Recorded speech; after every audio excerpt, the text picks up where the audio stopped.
नमस्कार, स्वागत है आपका। आप देख रहे हैं प्राइम टीवी। करते हैं शुरुआत बुलेटिन के साथ। फर्रुखाबाद में थाना दिवस पर नायब तहसीलदार और लेखपाल बगैर मास्क लगाए जन सुनवाई कर रहे हैं। लापरवाह अधिकारियों के अंदर से कोरोना का डर खत्म हो गया है। जन सुनवाई के समय लोगों ने सोशल डिस्टेंसिंग का भी बिल्कुल ध्यान नहीं रखा। अधिकारी और कर्मचारी की लापरवाही का एक वीडियो सोशल मीडिया पर काफी वायरल हो रहा है। बदायूं के दातागंज कोतवाली इलाके में एक वीडियो तेजी से वायरल हो रहा है, जिसमें एक शख्स एक व्यापारी को धमकी देता हुआ दिखाई दे रहा है कि अगर व्यापारी उसकी बात नहीं मानेगा तो युवक व्यापारी के परिवार और उसको जेल भिजवा देगा।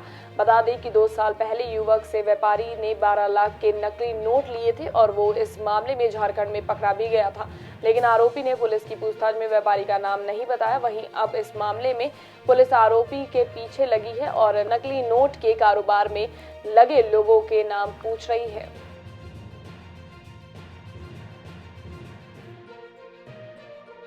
देखिए, एक वीडियो अभी आप लोग द्वारा जो दिखाया गया है इस संबंध में जानकारी की गई है, तो अभी तक थाने पर किसी प्रकार की कोई कंप्लेंट नहीं प्राप्त हुई है, लेकिन जो इसमें तथ्य बताए जा रहे हैं उस आधार पर क्षेत्राधिकारी दातागंज को जांच दे दी गई है और जांच में जैसे तथ्य आएंगे उस हिसाब से वैधानिक कार्रवाई की। बाराबंकी के सैदाहा गांव में प्रधान पर दबंगई करने का आरोप लगाया गया है। ग्रामीणों का कहना है कि प्रधान ने कई घोटाले किए हैं। शौचालय और नाली के निर्माण के लिए भी फंडिंग हुई थी, लेकिन गांव में अभी तक शौचालय का निर्माण नहीं हो पाया है। आरोप ये भी है कि प्रधान की वजह से ही लोगों को मनरेगा के तहत काम नहीं मिल पा रहा है। और जब से कोनो मानो वोट मांगने आते हैं, वोट दे दो, फिर भी कुछ नहीं करते कि ये मुझे वोट दे दो। ना खरंजा, ना नाली, कुछ नहीं सुविधा। अपने अपने घर में पानी उनके, ना कॉलोनी, ना कोई चीज नहीं देते। तो कोई सुविधाएं प्रधान द्वारा आपको नहीं मिलती है? नहीं मिलती है। चल रहा है सब मान लो भीग गए हैं। कोई पानी निकलने का साधन नहीं। हमारे घर में कोई बच्चे खाना नहीं खा रहे हैं बनाने का।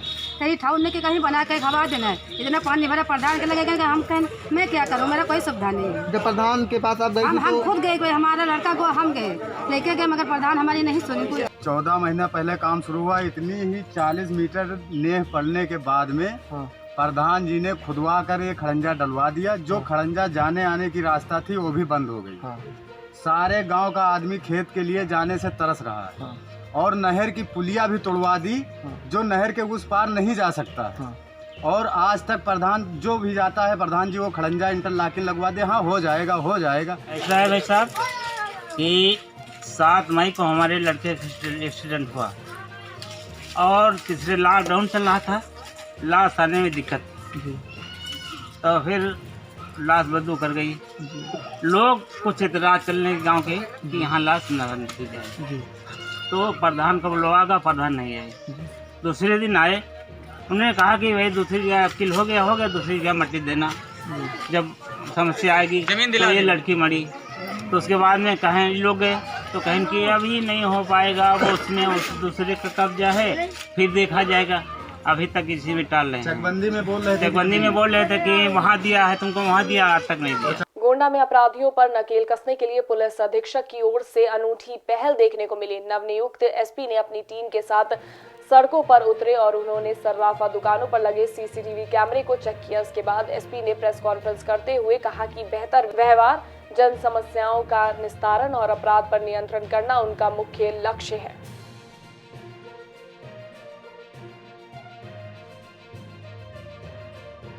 बेहतर पुलिसिंग व्यवस्था स्थापित करना, पुलिस का लोगों के प्रति बेहतर व्यवहार, अपराध पर प्रभावी नियंत्रण, अपराधियों के विरुद्ध कड़ी से कड़ी कार्रवाई, महिलाओं, बच्चों और जो वीकर सेक्शंस हैं उनके प्रोटेक्शन तथा उनके विरुद्ध होने वाले अपराधों पे प्रभावी कमी, और जो इस तरह के अपराध कारित करते हैं उनको कड़ी से कड़ी सज़ा स्पीडी ट्रायल के थ्रू दिलवाने में अपनी पूरी भूमिका निभाना, ट्रैफिक व्यवस्था में सुधार, डायल 100 की जो हमारी व्यवस्था है उसको भी और प्रभावी बनाना। मैनपुरी से 10 किलोमीटर दूर बसे करीमगंज गांव में डेंगू का कहर जारी है। पिछले 15 दिनों से लगातार डेंगू के बुखार से कई लोग पीड़ित हैं। डेंगू के इलाज के लिए स्वास्थ्य विभाग की सुविधाएं लोगों के काम नहीं आ रही हैं, इसलिए लोगों को प्राइवेट पैथोलॉजी में इलाज के लिए जाना पड़ रहा है। लेकिन स्वास्थ्य विभाग को पैथोलॉजी के खिलाफ पहले शिकायत मिली थी, जिसके आधार पर पैथोलॉजी में छापेमारी करते हुए विभाग ने उसे सील कर दिया।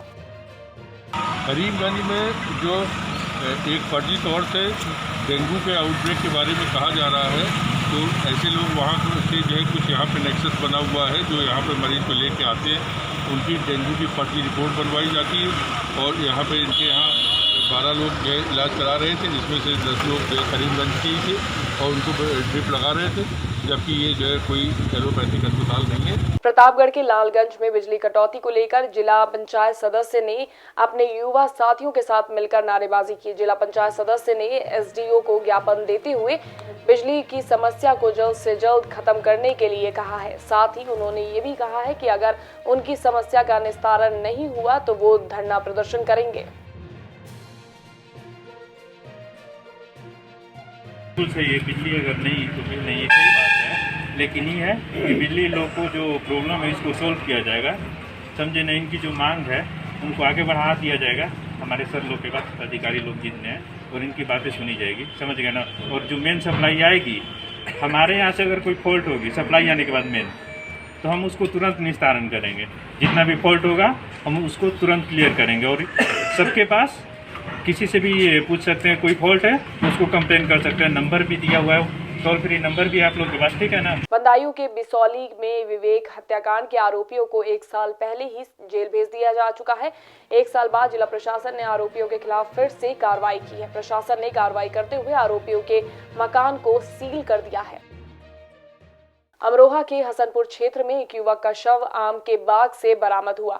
शव को देखने के बाद लोगों ने पुलिस को सूचना दी। सूचना मिलते ही पुलिस मौके पर पहुंची। पुलिस ने शव की पहचान करते हुए उसके परिजनों को जानकारी दी और शव को कब्जे में लेकर पोस्टमार्टम के लिए भेज दिया है। अमरोहा जनपद के गजौला थाना क्षेत्र में एक 45 वर्षीय युवक कल से ही घर से लापता था। आज गजौला थाना क्षेत्र में ही उसका शव मिला है। शव का पंचायत नाम करके पोस्टमार्टम के लिए भेज दिया गया है। विधिक कार्रवाई की जा रही है। आजमगढ़ के सरायमीर थाना क्षेत्र में पुलिस को सफलता मिली है। चेकिंग के दौरान पुलिस ने एक संदिग्ध को हिरासत में ले लिया है, जिसके कब्जे से पुलिस ने एक पिस्टल, 2 जिंदा कारतूस, 2 मैगजीन के साथ एक मोटरसाइकिल भी बरामद की है। अलीगढ़ के थाना जवा क्षेत्र में 25,000 का इनामी बदमाश मुठभेड़ में पुलिस की गोली से घायल हो गया। मुठभेड़ के दौरान बदमाश के 2 साथी भागने में कामयाब रहे। घायल बदमाश को पुलिस ने इलाज के लिए अस्पताल में भर्ती करा दिया है। पुलिस ने बदमाश के फरार साथियों को भी जल्द गिरफ्तार करने की बात कही है। देखिए, ये कुछ कंट्रोल रूम के माध्यम से अमरौली और नगला पटवारी क्षेत्र की कुछ सूचना थी कुछ संदिग्ध व्यक्तियों की, तो वहाँ पर जो है संबंधित चौकी इंचार्ज द्वारा कॉम्बिंग की गई। तो उसी में अमरौली क्षेत्र में जो है कुछ संदिग्ध व्यक्तियों द्वारा जो है पुलिस पर फायरिंग की गई और उसी मुठभेड़ में जो है 2 व्यक्तियों को गोली लगी। इसके नाम जावेद और जाहिद है। दोनों को हॉस्पिटल में भर्ती कराया गया है और जाहिद जो है करीब 25,000 का इनाम घोषित था और वो किसी के मुकदमे में वांछित है। बाकी जानकारी की जा रही है और फिलहाल उनका इलाज